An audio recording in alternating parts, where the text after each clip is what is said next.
बच्चों की भूख और बीमारी से तंग आकर मैंने एक मेडिकल स्टोर से महंगी दवाई चुराई तो मालिक ने मुझे पकड़ लिया। लोग मुझे मारने के लिए जमा हो गए। मैं शर्म से जमीन में गिर गया। तलाशी के बीच मेरी जेब से मेरी बीमार बेटी की तस्वीर गिरी। मालिक ने तस्वीर देखी, फिर भीड़ को पीछे हटाया और मेरे कदमों में बैठकर कुछ ऐसा कहा कि पूरी भीड़ हैरान रह गई। मेरा नाम महेश है। रात के ढलते साए जैसे जैसे गहरे होते जा रहे थे, मेरी परेशानी में भी वैसे बढ़ावा होता जा रहा था। शाम से पूरे घर में सिर्फ एक ही आवाज़ गूंज रही थी और वो आवाज़ मेरी बेटी अवनी के खांसने की थी, जो वक्त के साथ साथ बढ़ती ही जा रही थी। क्योंकि मेरा घर मिट्टी से बना हुआ था, इस वजह से सर्दी की लहरें मेरे घर में बिना इजाज़त के दाखिल हो रही थी। सर्दी के साथ साथ भूख की वजह से मुझे खुद को भी नींद नहीं आ रही थी। 2 दिन हो गए थे, घर में कुछ भी नहीं पका था। मेरी और मेरे बच्चों की जिंदगी पिछले 2 दिनों से सिर्फ चाय और पानी से गुजर रही थी। मेरा बेटा रौनित, जो सिर्फ 5 साल का था, वो बार बार मुझसे खाने के लिए कुछ न कुछ मांगता था और मैं हर बार सिर्फ अपना गला जवाब देने के लिए साफ कर पाता था और बाकी के शब्द मेरे गले में ही दम तोड़ जाते थे। मैं पूरा दिन रिक्शा लेकर इधर से उधर घूमता रहा था, लेकिन कोई भी सवार नहीं हुआ था और रिक्शा भी मेरा अपना नहीं था, बल्कि मालिक की थी, जिसने किराया नहीं देने की वजह से मुझसे 2 दिन पहले ही रिक्शा छीन लिया था। मैंने मालिक के सामने हाथ जोड़े, यहाँ तक कि मैं उसके कदमों में भी गिर गया था, लेकिन फिर भी उसने मुझ पर रहम नहीं खाया और उसने रिक्शा चलाने के लिए किसी और को रख लिया। मैंने उसके बाद काफ़ी जगह पर काम तलाश करने की कोशिश की, पर कोई भी मेरी मदद करने के लिए तैयार नहीं था। मैंने बच्चों को 2 वक्त की रोटी खिलाने के लिए अपने एक दोस्त से भी उधार लेने की कोशिश की थी, पर सबने मेरा बुरा वक्त देखकर मुझसे मुंह मोड़ लिया। इसलिए ठीक ही कहते हैं कि बुरे वक्त में कोई भी किसी का नहीं होता, और मेरे साथ भी वही हुआ था। खानदान के सब लोगों ने मुझसे मुंह मोड़ लिया था, जिसकी वजह से मेरे घर में फाकों की नौबत तक आ पहुंची थी। एक दिन मैंने एक औरत, जो मेरी पत्नी की दोस्त थी, उससे कहा कि बहन, मेरे बच्चे बीमार हैं, उसको 2 दिन से बहुत ज़्यादा खांसी और बुखार है। अगर उसने मेरी बात ही पूरी नहीं होने दी थी और उठकर चली गई थी। मैंने और बहुत से लोगों से भी मदद मांगने की कोशिश की, पर कोई भी मेरी मदद करने को तैयार ही नहीं था और चलते चलते मेरे कदम बेजान से हो गए थे। मुझे ऐसा महसूस होने लगा था कि जैसे मैं अभी के अभी गिर पड़ूंगा, लेकिन मैंने हिम्मत से काम लिया और जब मैं गिरता पड़ता घर पहुंचा, तो अवनी ने मेरी मौजूदगी को महसूस करते हुए कहा था कि पापा, मेरी दवा ले आओ, मुझे सांस नहीं आ रही है। उसकी बात सुनकर मेरा दिल कांप उठा, क्योंकि उसकी हालत वक्त गुजरने के साथ साथ खराब होती जा रही थी। मैं फौरन से घर से निकल आया और मैंने बाहर आकर आसमान की तरफ ऊपर वाले से बात करते हुए कहा कि मेरे हाल पर रहम खाओ। मैं अपनी बेटी को तड़प तड़प कर मरते हुए नहीं देख सकता। मैंने रो रो कर ऊपर वाले से मिन्नत मांगी थी। मेरी पत्नी के मरने के बाद घर की हर जिम्मेदारी हर रोज मेरे कंधों पर आ पड़ी थी, और उस दिन मुझे पहली बार महसूस हुआ कि जैसे मैं हार रहा हूँ। और इस वक्त मैंने फैसला करते हुए खुद से कहा था कि अगर आज मैंने अवनी को दवा लेकर नहीं दी तो वो मर जाएगी।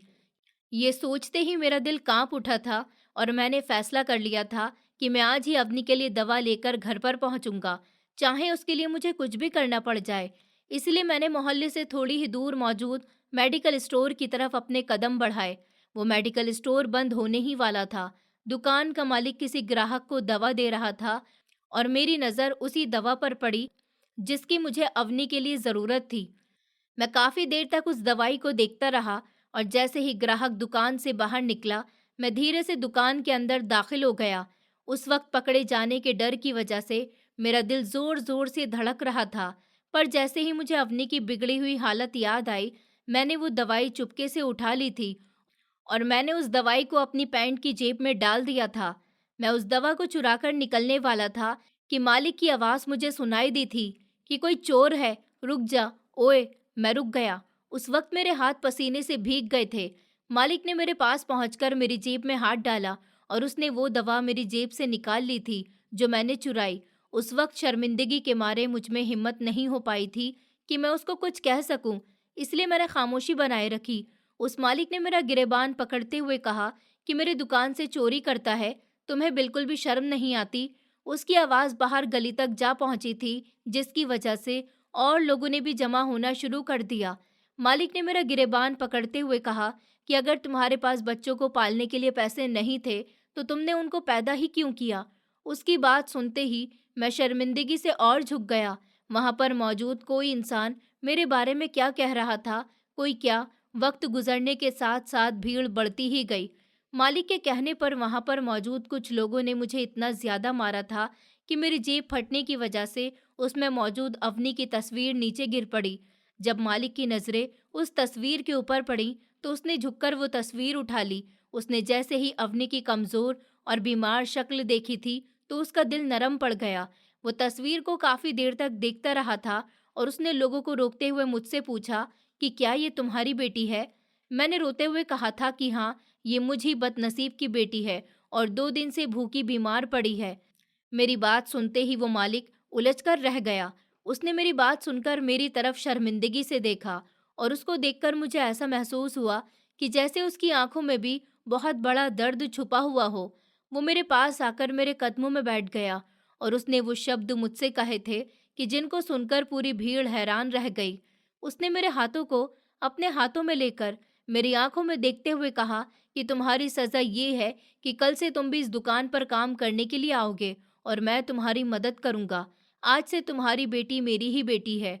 उसकी बात सुनकर मेरे लिए यकीन करना मुश्किल हो गया था और मुझे ऐसा महसूस होने लगा कि जैसे मैं कोई सपना देख रहा हूँ। ऊपर वाले ने मेरी प्रार्थना इतनी जल्दी सुन ली थी, इसलिए मेरा यकीन करना मुश्किल हो गया था और मालिक के शब्द सुनकर वहां पर मौजूद कुछ लोग भी हैरान रह गए थे। किसी को भी मालिक की बात पर यकीन नहीं आ रहा था, क्योंकि वो थोड़ी देर पहले मुझे मारने पर तुला हुआ था। उसकी बात सुनकर मेरी आंखों से आंसू निकलने लगे और मैंने आसमान की तरफ मुस्कुराते हुए देखा। उस वक्त मुझे पूरा यकीन आ गया था कि ऊपर वाला अपने बंदों को मुश्किल वक्त में अकेला नहीं छोड़ता। वो कोई ना कोई सिला बना ही देता है और उसने भी मेरी मदद के लिए मालिक को भेज दिया था। इसलिए मैं उसका जितना भी शुक्र करता वो कम ही था, क्योंकि कुछ लोग इस वक्त वीडियो बना रहे थे। इसलिए मालिक ने गुस्से भरी निगाहों से उन लोगों को देखकर कहा कि तुम लोगों को बिल्कुल भी शर्म नहीं आती? एक बाप की बेबसी का तमाशा बना रहे हो? जाओ, निकल जाओ सब के सब यहाँ से। मालिक के कहते ही सब वहां से चले गए, पर सब के सब कुछ न कुछ बड़बड़ा रहे थे। उनके जाते ही मालिक ने मुझे सहारा देकर जमीन से उठाया और उसने मुझसे कहा कि तुम ठीक हो ना? मैंने सर हाँ में हिलाया, क्योंकि उस वक्त मुझे खुद की भी कोई फिक्र नहीं थी। मालिक ने मेरा हाथ पकड़ते हुए कहा था कि आओ चलो, मैं तुम्हारी बेटी को देखना चाहता हूँ और मैं अब उसे अपने हाथों से ही दवा खिलाऊंगा और आज से तुम्हारी बेटी मेरी भी बेटी है। उसकी बातें सुनकर मेरी आंखों से आंसू निकलने लगे और मैं उसको लेकर चल पड़ा। पर अभी मैंने कुछ कदमों की दूरी ही तय की थी कि मैं कमजोरी और हार की वजह से सड़क के बीच ही गिर पड़ा और उस वक्त मुझ में चलने की हिम्मत बिल्कुल भी नहीं थी। खराब होती हुई हालत को देखकर उसने मुझे सहारा दिया और उसने नज़दीक ही मौजूद एक दुकान से मुझे पेट भरकर खाना खिलाया। मैं उसका जितना भी शुक्र करता वो कम ही था। मेरे लिए इस मुश्किल वक्त में वो बहुत ही अच्छा साबित हुआ। उसने न सिर्फ मुझे पेट भरकर खाना खिलाया, बल्कि उसने मेरे बच्चों के लिए भी खाना पैक करवाया। थोड़ी देर के बाद मैं उसको लेकर घर पहुंच गया था। उसने वो खाना मेरे हाथों में पकड़ा दिया। रौनित ने मेरे हाथों में शॉपर को देखा था, तो वो दौड़कर मेरी तरफ आया, क्योंकि वो भी बहुत ज्यादा भूखा था। वक्त गुजरने के साथ साथ वो कमजोर होता जा रहा था। मैंने खाना निकालकर उसको खिलाना शुरू कर दिया। मालिक ने मुझे देखकर कहा कि कभी मैं भी बिल्कुल ही तुम्हारी जगह पर खड़ा था। उसने रोते हुए मुझसे कहा कि आज से 5 साल पहले मेरी भी तुम्हारी अवनी की तरह ही खूबसूरत सी बेटी थी। मेरी बेटी में मेरी जान बसती थी। जब तक काम से वापसी पर मैं उसको नहीं देख लेता था, मुझे बिल्कुल भी सुकून महसूस नहीं होता था। एक दिन उसको भी बहुत ज़्यादा बुखार हो गया था और बुखार के साथ साथ उसकी सांस भी फूलने लगी थी। मैंने उसकी खराब होती हुई हालत को देखकर उसके लिए दवा लेने के लिए घर से निकला था, पर उस वक्त मेरी जेब में सिर्फ और सिर्फ 20 रुपए थे और दवाई लेने के लिए मुझे 300 रुपए की ज़रूरत थी। मैंने अपनी बेटी के प्यार में तड़पकर बहुत सी दुकानों पर हाथ फैलाए, पर लोगों ने मुझे धुतकार दिया था। हर किसी ने मेरी बुरी हालत को देखकर कभी किसी ने मुझे कुछ कहा था और किसी ने कुछ। उस वक्त वो लोग भी मेरे खिलाफ बोल रहे थे। जिन लोगों की मैंने उनके मुश्किल वक्त में मदद की थी, पर मेरे मुश्किल वक्त में कोई भी मेरी मदद करने के लिए आगे नहीं बढ़ रहा था। यहाँ तक कि मेरे सगे बहन और भाइयों ने भी मुझसे नफरत कर ली थी कि मैं कहीं उनसे कुछ और पैसे उधार नहीं मांग लूं। काफी देर इधर उधर लोगों की मिन्नत करने के बाद एक आदमी जो 50 साल के ऊपर का मालूम हो रहा था, उसने मेरे हाल पर रहम खाकर मुझे दवा लेकर दी। पर जब मैं घर पहुंचा, उस वक्त मेरी बेटी मेरी पत्नी की गोद में ही सांस लेते लेते खामोश हो गई थी। और उस दिन मैंने ऊपर वाले से वादा कर लिया था कि मैं कभी भी किसी भी गरीब इंसान को इस दर्द से नहीं गुजरने दूंगा जिस दर्द से मैं गुजरा था। और उस दिन के बाद से मैंने कितनी मेहनत की थी कि आज मैं इस जगह पर पहुंच गया हूं। और जिन लोगों ने मेरी शक्ल मेरे मुश्किल वक्त में मुझसे मुंह मोड़ा था, उन लोगों से मैंने बिल्कुल बोलना बंद कर दिया था। और यहाँ तक कि मैंने अपने बहन और भाइयों से भी मिलना जुलना बिल्कुल बंद कर दिया था। उसकी बातें सुनकर मेरी आंखों में से भी आंसू निकलने लगे। मैं सिर्फ उससे यही कह पाया था कि आप बहुत ही हिम्मत वाले हैं। मेरी बात सुनकर वो हंस पड़ा। रोनित को खाना खिलाने के बाद मैं उसको अवनी के पास लेकर गया, जिसकी हालत बहुत ज़्यादा खराब थी। मालिक ने उसके सर पर हाथ रखा और उसको अपने हाथों से खाना खिलाने के बाद वो दवा खिला दी थी जो उसके लिए मैं लेकर आया था। दवाई देने के फौरन बाद ही मैंने सोचा, ये ऊपर वाले की मेहरबानी से कम नहीं था। उस दिन मुझे पहली बार महसूस हुआ कि मैं बिल्कुल भी अकेला नहीं हूँ और दुनिया में आज भी इंसानियत मौजूद है। मालिक ने मेरे कंधे पर हाथ रखते हुए कहा कि देखो बेटा, मैंने अपने हाथों से अपनी बेटी का अंतिम संस्कार किया और उस दर्द के बाद कोई भी आदमी बदल जाता है। मैं अमीर नहीं हूँ, बल्कि मैं भी तुम्हारी ही तरह गरीब हूँ, पर मैं इतना ज़रूर जानता हूँ कि गरीब का दिल सबसे ज़्यादा नरम होता है। और आज से तुम मेरे भाई हो और तुम्हारी बेटी भी मेरी बेटी। अब तुम अकेले इस जंग में नहीं हो, बल्कि मैं तुम्हारे साथ खड़ा हुआ हूँ, साया बनकर और तुम्हारा भाई बनकर। और आज के बाद तुम्हें किसी भी चीज़ की ज़रूरत पड़े तो तुम मुझसे कह देना। मेरे घर और दुकान के दरवाजे तुम्हारे लिए हमेशा के लिए खुले हैं। उसकी बात सुनकर मैं खुशी से झूम उठा और उस वक्त मुझे ऐसा महसूस हुआ कि जैसे मेरी टूटी हुई दुनिया किसी ने दोबारा से संवार दी हो। थोड़ी देर इधर उधर की बातें करने के बाद वो उठकर खड़ा हुआ और उसने दरवाजे के पास रुकते हुए कहा कि मैं सुबह दोबारा तुम्हारे घर पर आऊँगा दवा लेकर, और फिर मैं खुद ही तुम्हारी बेटी का इलाज कराऊँगा। मैंने उसकी बात सुनकर मुस्कुराते हुए उससे कहा कि नहीं, ऊपर वाला आपको इतनी ज़्यादा खुशियाँ दे कि आपकी आंखें बिल्कुल भी नम नहीं हों। मेरी बात सुनकर वो मुस्कुराते हुए चला गया, पर एक ही दिन में मेरी इतनी ज़्यादा ज़िंदगी बदल गया था कि मैंने कभी सोचा भी नहीं था, क्योंकि बच्चे सो चुके थे सुकून से होकर। इसलिए मैंने ऊपर वाले से भी रो रो कर शुक्रिया अदा किया। उसने ही मेरे लिए मेडिकल स्टोर के मालिक का वो ज़रिया बनाया था। और वो मेरी पत्नी के मरने के बाद पहली रात थी जिसमें सुकून से होकर मैं सोया। सुबह सवेरे मैं अभी उठा ही था कि वो मालिक दोबारा से खाना लेकर पहुंच चुका था और उसके हाथों में खाने के साथ साथ कुछ फ्रूट्स और अवनी के लिए दवाई भी थी। उसने अवनी को अपने हाथों से दवाई दी और उसने मुझे अपने पास नौकरी करने के लिए कहा था, जिसकी मैंने फौरन से हामी भर ली, क्योंकि मैं काफ़ी टाइम से नौकरी की तलाश में था, पर कोई भी मुझे अपने पास नौकरी करने के लिए नहीं रख रहा था। और उस इंसान ने एक लम्हे में मेरी इतनी ज़्यादा मुश्किल हल कर दी कि जिसकी वजह से मैं बहुत ज़्यादा खुश हो गया। उस इंसान की दवा की वजह से और अच्छा खाना मिलने की वजह से अवनी की हालत वक्त गुजरने के साथ साथ बेहतर होती गई और अवनी को इतने टाइम के बाद मुस्कुराते हुए देखकर मेरी जान वापस आई थी। अगले दिन मैं उसकी मेडिकल स्टोर पर नौकरी करने के लिए पहुंच गया था। मैं कभी भी काम से नहीं घबराया था। इस मेडिकल स्टोर के मालिक का नाम अनिरुद्ध था। उसने मुझसे पहले ही दिन कहा था कि मेरे मेडिकल स्टोर पर काम करने की दो शर्तें हैं, एक ईमानदारी और दूसरी खामोशी। बाकी मैं सब कुछ खुद ही संभाल लूंगा।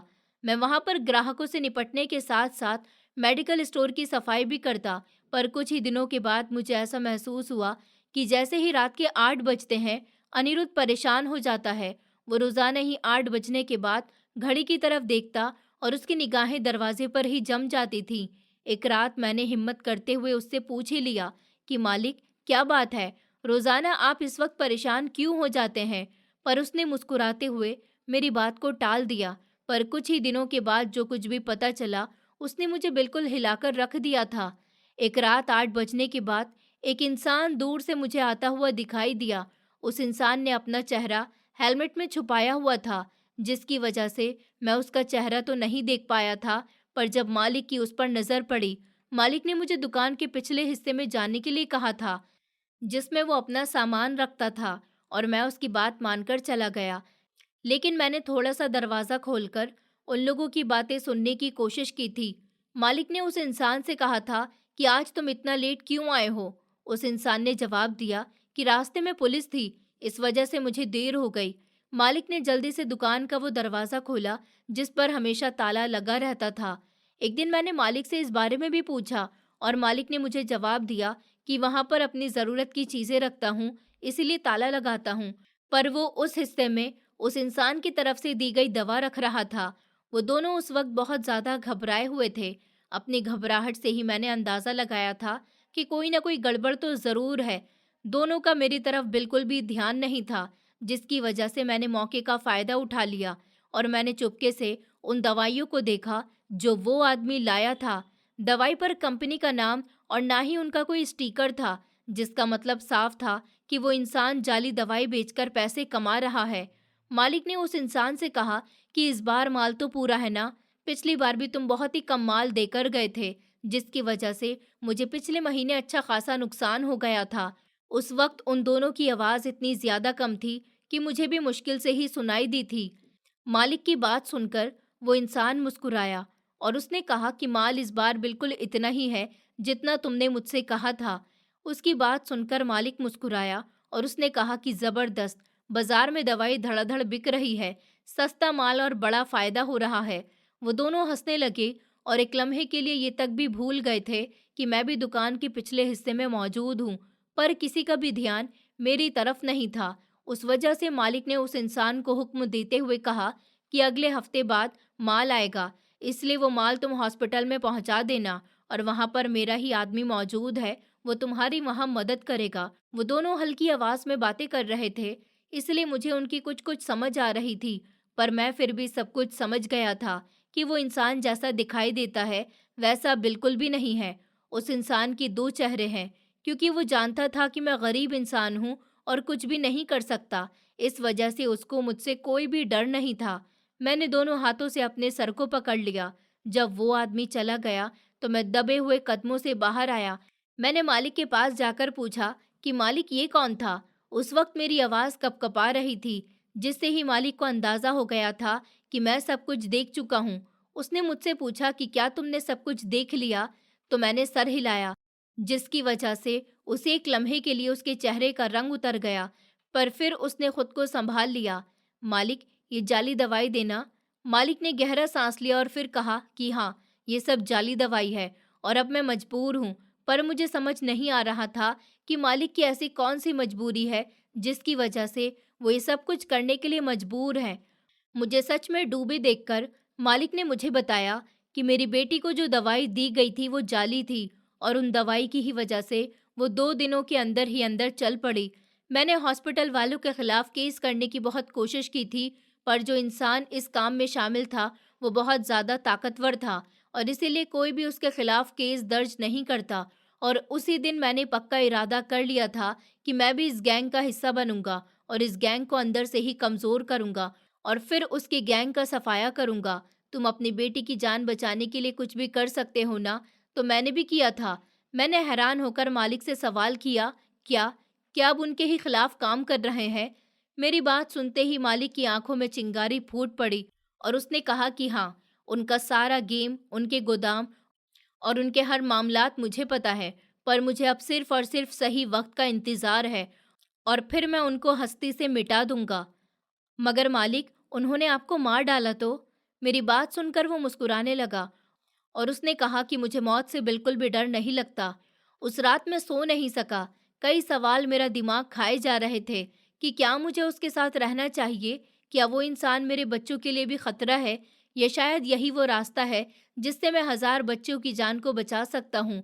उस इंसान ने मुझे इस वक्त पकड़ा था जब कोई मेरी मदद करने के लिए भी तैयार नहीं था, और इस वजह से मैंने अपना इरादा पक्का कर लिया कि मैं हर हाल में उस इंसान की मदद करूंगा, चाहे उसके लिए मुझे अपनी जान से ही क्यों ना हाथ धोना पड़ जाए।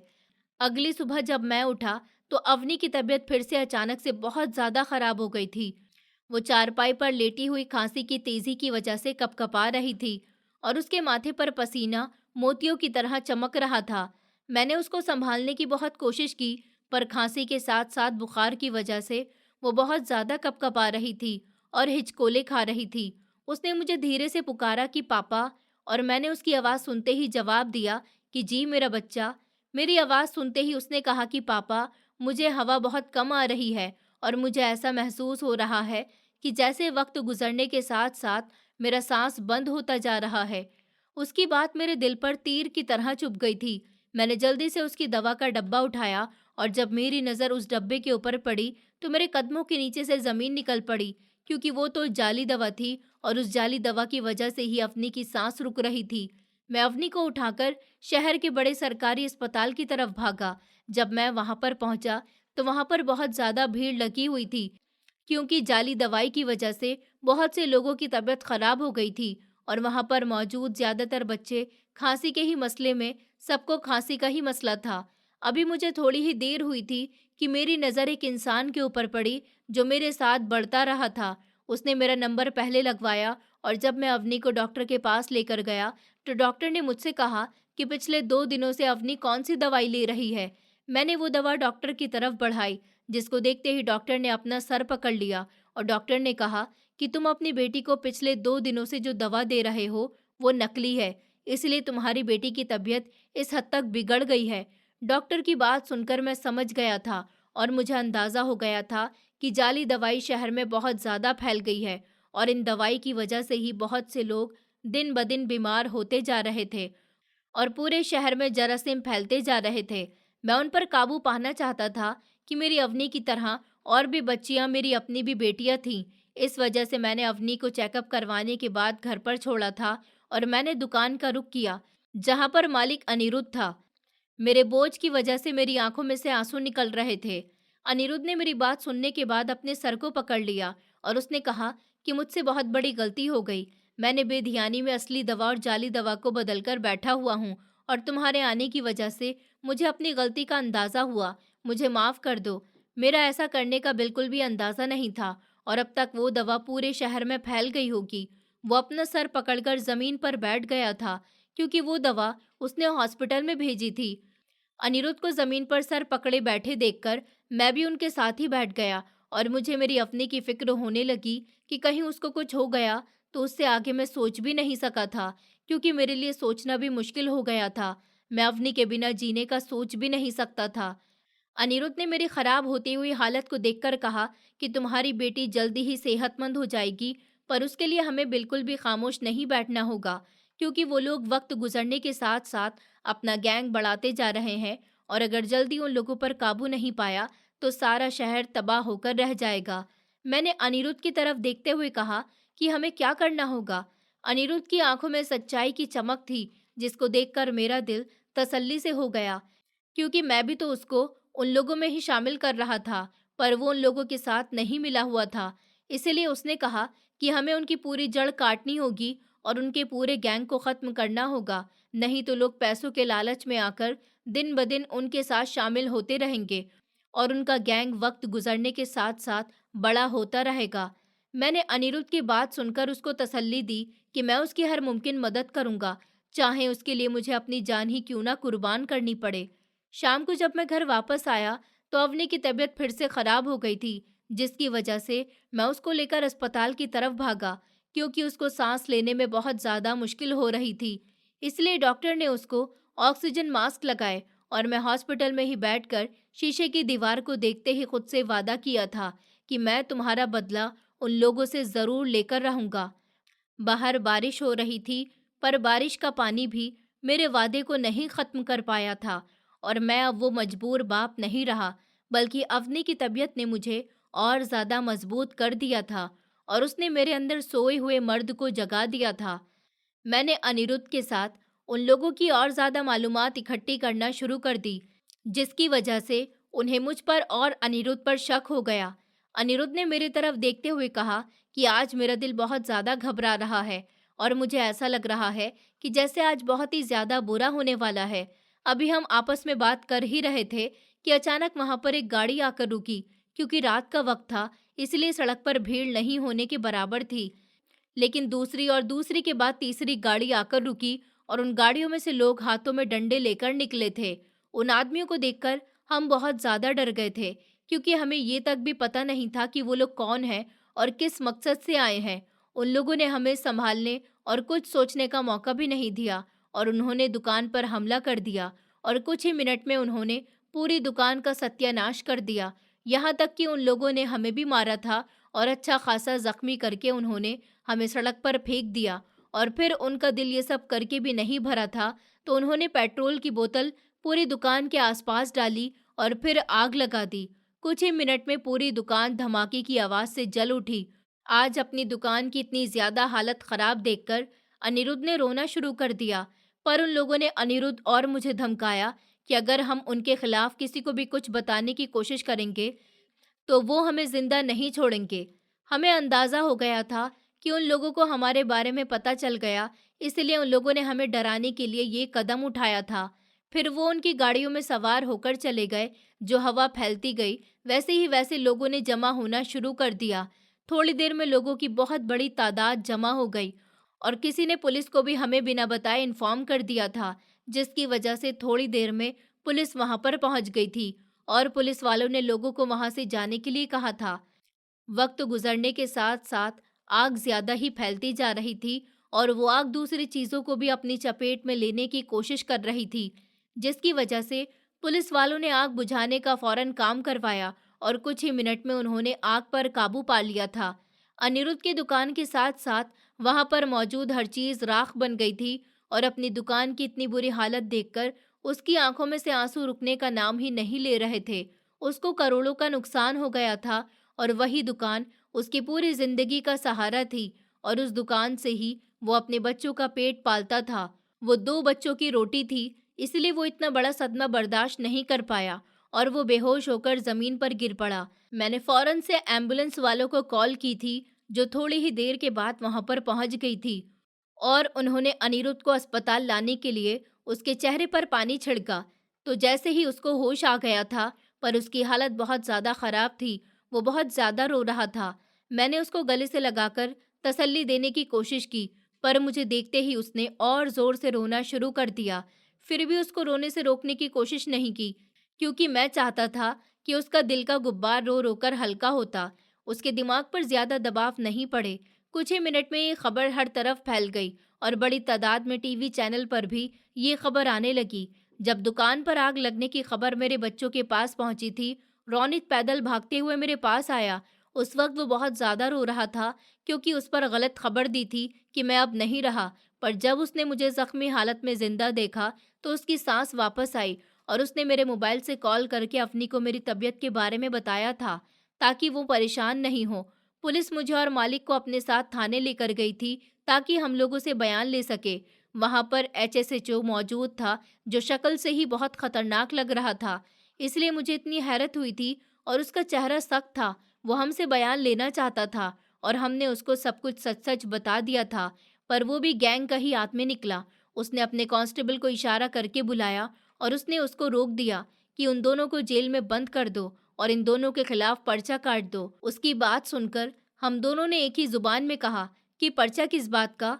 उस एचएसओ ने मुस्कुराते हुए हमारी तरफ देखा था और कहा कि दुकान में होने वाली चोरी और जाली दवाई को बेचने के जुर्म में।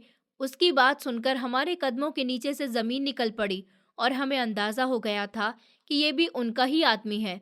हम दोनों को सलाखों के पीछे करके बच्चों को बचाने के लिए हम सब कुछ कर रहे थे, पर वो भी हमें ही मुजरिम समझने लगे।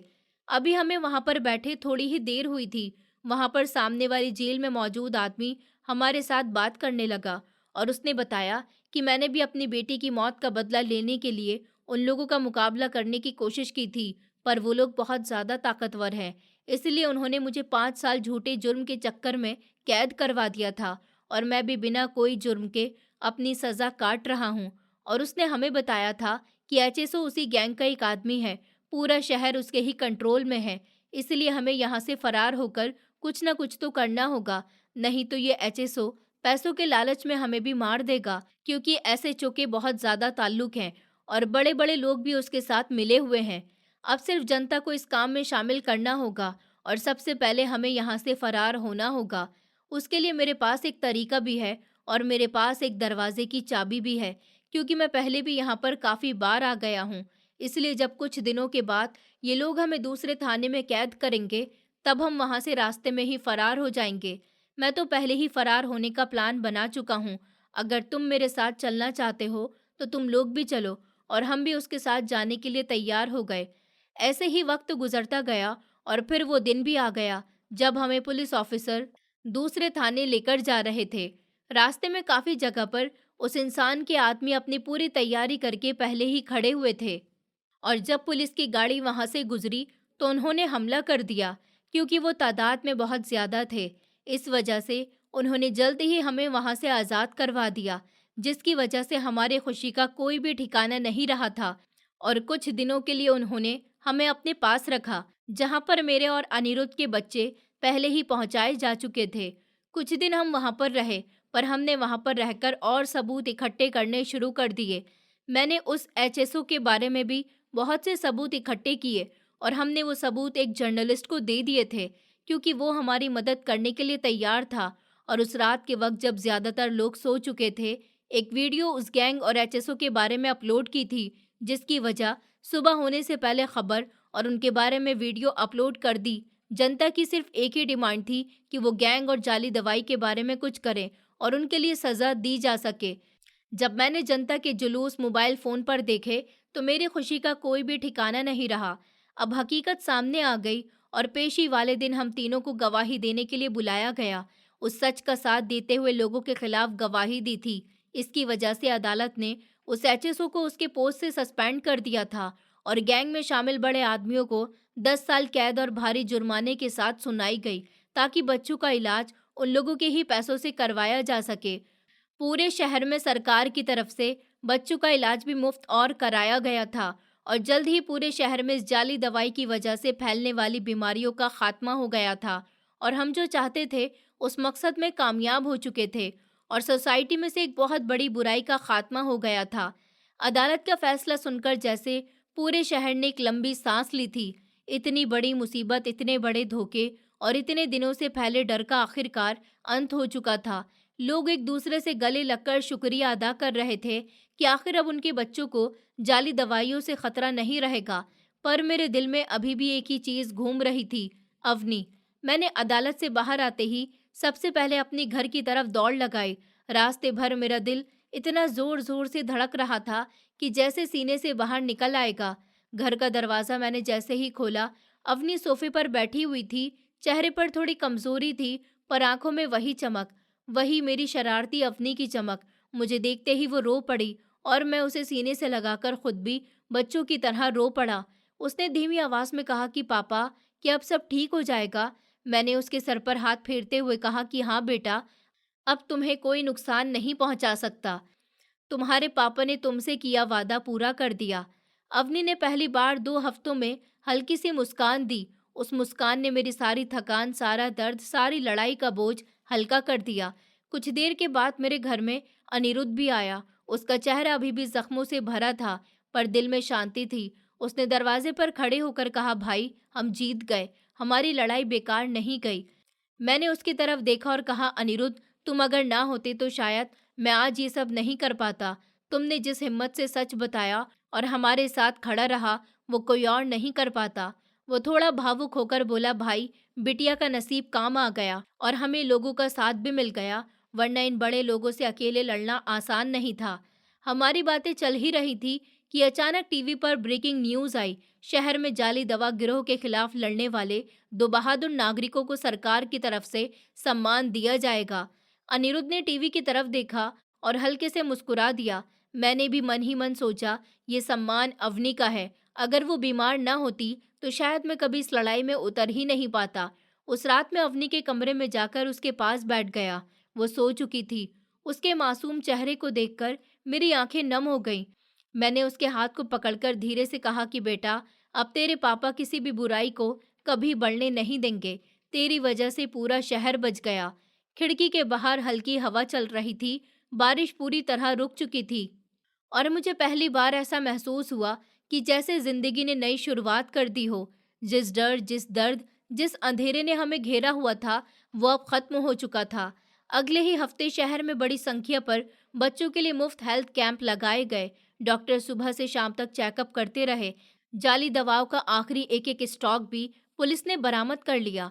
एक दिन कैंप में अचानक एक बुजुर्ग औरत मेरे पास आई। उसके हाथ कांप रहे थे, पर उसकी आंखों में प्रार्थनाएं भरी थी। वो बोली, बेटा, तूने हमारे नातियों की जान बचाई। हम तेरे एहसान का बदला कभी नहीं चुका पाएंगे। मैंने उनके पैर छुए। मेरे लिए उनका आशीर्वाद ही सबसे बड़ा इनाम था। उधर अनिरुद्ध की दुकान जो एक रात में राख हो गई थी, उसे सरकार की तरफ से मदद और लोन मिला था। कुछ ही हफ्तों में उसकी दुकान फिर से खड़ी हो गई, पहले से ज्यादा मजबूत और पहले से ज्यादा साफ। और जब दुकान तैयार हुई तो उसने मुझे बुलाया। मुझे देखते ही बोला, भाई, अब ये दुकान सिर्फ मेरी नहीं है, इसमें तुम्हारा भी हक है। मैंने मुस्कुराते हुए उसके कंधे पर हाथ रखा और कहा, अनिरुद्ध, ये दुकान सच की है। जो सच के लिए लड़ते हैं, उनकी चीजें कभी नहीं टूटती। शाम को जब मैं घर पर लौटा, अवनी मुझे देखकर दौड़ कर आई और मेरे गले लग गई। उसकी सांसें अब बिल्कुल नॉर्मल थीं, चेहरा फिर से वही पुरानी मासूमियत से चमक रहा था। मैंने उसे कसकर सीने से लगाया और मन ही मन कहा, जिसके लिए मैंने जान लड़ाई, आज वही मेरी जान बनकर मेरे सामने खड़ी है। उस रात में खिड़की के पास खड़ा आसमान देख रहा था। बारिश थम चुकी थी, हवा बिल्कुल शांत, और पहली बार ऐसा लगा कि जिंदगी ने हमें फिर से नया मौका दिया। अब न डर था, न जाली दवाइयाँ और ना ही गलत लोग। बस मेरी अवनी, मेरी हिम्मत और मेरे सच की जीत साथ थी। अगले कुछ दिनों से जैसे जैसे शहर में शोर कम होने लगा, मेरे अंदर की हलचल भी धीरे धीरे शांत होने लगी थी। पर सच कहूँ तो मेरी असली शांति सिर्फ एक चेहरे से जुड़ी हुई थी, अवनी। हर सुबह मैं सबसे पहले उसके कमरे में झांक कर देखता था कि वो ठीक है या नहीं। अब उसकी सांसें पहले जैसी तेज नहीं चलती थी, खांसी भी कम हो गई थी और उसके चेहरे पर थोड़ी थोड़ी लालिमा वापस आने लगी थी। पर फिर भी एक बाप के दिल को कब पूरी तसल्ली मिलती है। एक शाम जब मैं उसके कमरे में गया तो वो खिड़की के पास बैठी हवा ले रही थी। मैंने पूछा, बेटा, कैसा महसूस हो रहा है आज? उसने अपनी मासूम आंखें उठाकर कहा, पापा, आप ना पूरे शहर के हीरो बन गए हो। मैं हंस पड़ा कि नहीं बेटा, हीरो तो तुम हो। तुम्हारी बदौलत ही मैं लड़ पाया। अगर तुम बीमार ना होती तो शायद मैं कभी अस्पताल भी न जाता और पता भी नहीं चलता कि पूरे शहर को जहर दिया जा रहा है। उसने धीरे से कहा कि पापा, मैं बस चाहती हूँ कि अब आप आराम करो। उसकी ये बात सुनकर गले में कुछ अटक सा गया। उधर अनिरुद्ध अपनी नई दुकान जमाने में पूरी मेहनत लगा रहा था। पहले जल चुकी दुकान की चीजों को हटाया जा चुका था और अब नई दुकान की दीवारों में ताज़ा पेंट की खुशबू आती थी। वो जब भी मुझे देखता एक कर्जदार इंसान की तरह मुस्कुराता और कहता कि भाई, ये दुकान तुम्हारी वजह से फिर खड़ी है, वरना वो लोग मुझे ऐसी हालत में छोड़ते कि नहीं। शायद मैं दुनिया को मुंह दिखाने लायक भी नहीं रहता, लेकिन असलियत ये थी कि अनिरुद्ध को मैं नहीं, उसका अपना दिल, उसकी गलती मानने की हिम्मत और सच्चाई ने बचाया था। अक्सर रात में वो मुझे फ़ोन करके बताता कि आज दुकान पर इतने लोग आए थे। सब कहते हैं कि अब हमें भरोसा है कि यहाँ सिर्फ असली दवाई मिलेगी।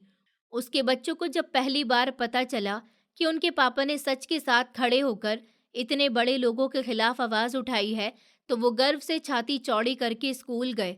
अनिरुद्ध खुश था और मैं मन ही मन सोचता कि ये सिर उसने खुद उठाया है, मैंने तो सिर्फ साथ दिया था। धीरे धीरे शहर का माहौल भी बदलने लगा। डॉक्टर, मेडिकल स्टोर वाले और अस्पताल के कर्मचारी अब हर चीज सावधानी से चेक करते थे। सरकार ने हर दवा के लिए क्यूआर कोड और सख्त ट्रेसिंग सिस्टम लगा दिया था। लोग अब पहले जैसी अनदेखी नहीं करते थे। कभी कभी अखबारों में हमारा किस्सा आता कि दो आम लोगों ने कैसे पूरे शहर को मौत के मुंह से बचाया, पर मुझे इन सब में कोई दिलचस्पी नहीं थी। मुझे बस एक चीज चाहिए थी, अवनी का पूरा ठीक होना। सच कहूं तो इस पूरी जंग ने भी मुझे बदल दिया था। पहले मैं सिर्फ अपने काम से मतलब रखने वाला, चुपचाप जीने वाला इंसान था, पर अब जब भी शहर में कोई गलती होती देखता तो खुद को रोक नहीं पाता। कभी पुलिस को कॉल कर देता, कभी लोगों को सावधान करता। लोग कहते कि देखो, ये वही आदमी है जिसने शहर को बर्बाद होने से बचाया, पर मैं हर बार कहता कि मैंने कुछ नहीं किया, सब हालात ने करवाया था।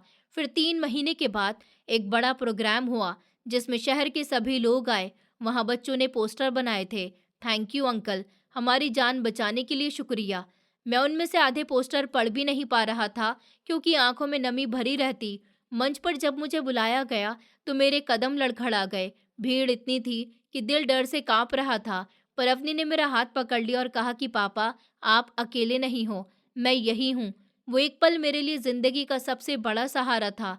मैंने माइक पर सिर्फ एक ही बात कही कि मैंने कुछ नहीं किया, बस एक बाप ने अपनी बेटी को बचाया। अगर आपकी भी कोई बच्ची है, कोई बेटा खतरे में होता है, तो आप भी मेरी जगह यही करते। पूरे मैदान में तालियां गूंज उठी। अनिरुद्ध की आंखें भी नम थीं, लोगों के चेहरे पर गर्व था और पहली बार मुझे लगा कि मेरी लड़ाई वाकई में किसी के काम आई है। उस दिन रात को सोने से पहले अवनी मेरे पास आई और बोली कि पापा, मुझे बहुत डर लगता है कि शायद मैं आपसे दूर हो जाऊंगी, लेकिन अब मैं जानती हूँ कि जब तक मेरे पापा हैं, मुझे कोई नहीं हरा सकता। मैंने उसे बाहों में भरकर कहा, और जब तक मेरी अवनी है, इस दुनिया में कोई बुराई सर नहीं उठा सकेगी। उसकी हंसी ने मेरे पूरे घर में रोशनी भर दी और मुझे महसूस हुआ कि हमारी लड़ाई खत्म नहीं हुई, पर हमने शुरुआत जरूर जीत ली है। इस पूरी कहानी का सबसे बड़ा सच यही है कि इंसान चाहे कितनी भी मुश्किलों से गुजर जाए, जब तक उसके अंदर भलाई का एक छोटा सा चिराग जलता रहता है, तब तक उसकी जिंदगी में उम्मीद की रोशनी कभी खत्म नहीं होती। कई बार जिंदगी हमें ऐसे मोड़ पर ले आती है जहां लगता है कि अब कुछ अच्छा बचा ही नहीं, पर असल ताकत तो उसी वक्त दिखाई जाती है जब इंसान टूटकर भी हार नहीं मानता। इस कहानी में भी वही हुआ।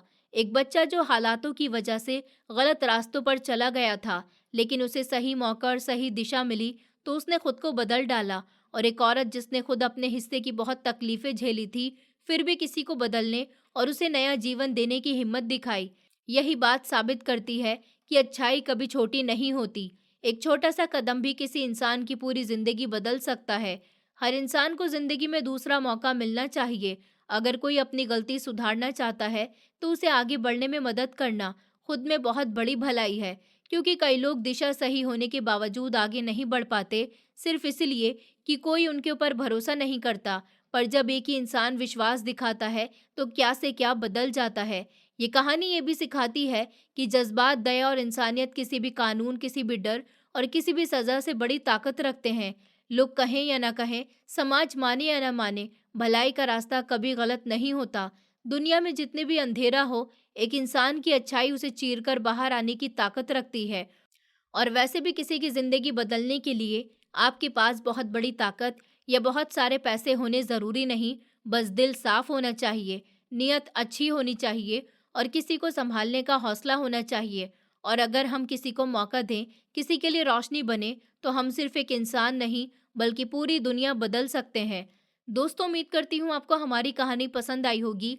कहानी पसंद आई है तो वीडियो को लाइक करें, चैनल पर नए हैं तो चैनल को सब्सक्राइब करें और हाँ, नोटिफिकेशन बेल को ज़रूर दबाएं ताकि अगली अपडेट सबसे पहले आपको मिले।